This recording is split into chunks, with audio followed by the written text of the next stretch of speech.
건조한 가을철이 되면 더욱 주의해야 하는 것이 바로 귀 질환인데요. 귀 질환은 오랜 시간 방치할 경우 만성적인 질환으로 이어질 수 있기 때문에 관련 증상이 나타날 경우 적절한 방법으로 치료하는 것이 좋습니다. 오늘은 가을철에 자주 발생하는 귀 질환의 종류와 원인에 대해 알아보겠습니다. 가을철에는 대기가 건조하고 일교차가 커지면서 귀 질환의 발생률이 증가합니다. 여름철 물놀이로 인해 외이도에 염증이 생기고 가을까지 방치되어 악화되는 경우가 많은데요. 귀 질환은 심해지면 청력에 문제가 생기거나 어지럼증을 호소할 수 있기 때문에 주의하는 것이 좋습니다. 중이염이란 귀 안쪽, 중이에 염증이 생기는 질환으로 특히 가을철에 자주 발생합니다. 일교차가 크고 공기가 건조해지면서 감기와 비염이 증가하는 것이 원인인데요.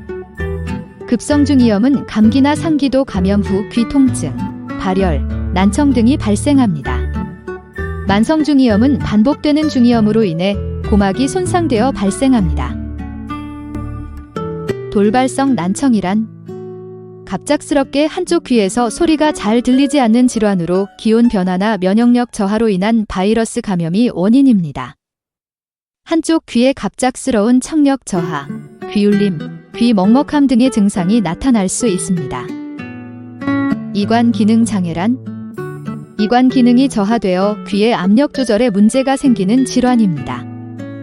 이관은 귀 안쪽과 외부 공기 사이의 압력을 조절하는 역할을 하는데요. 환절기 감기나 비염으로 인해 이관이 붓거나 염증이 발생하는 것이 원인입니다. 귀가 답답하고 물이 찬 느낌, 귀 통증, 청력 저하 등의 증상이 나타나는 것이 특징입니다.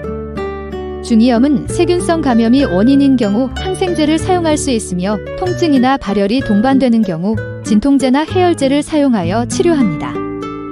돌발성 난청은 스테로이드제 등의 약물을 복용하거나 직접 귀 속으로 주입하는 치료를 시행할 수 있으며 증상이 발생한 후 72시간 이내에 치료를 시작하는 것이 매우 중요합니다.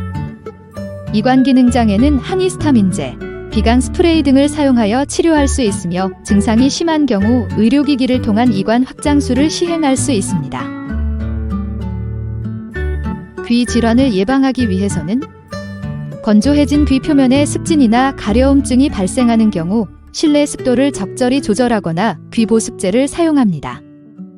감기 등의 호흡기 질환으로 인한 귀 통증의 경우 개인위생을 철저히 하고 면역력을 강화하여 미리 예방하는 것이 좋습니다. 비염 악화로 인한 귀 질환 발생의 경우 알레르기 유발 물질에 대한 노출을 최소화하는 것이 도움이 될 수 있습니다. 강북 보아스 EB 인후과는 내시경, CT 등 최신 의료 장비를 통한 정확한 진단을 도와드립니다.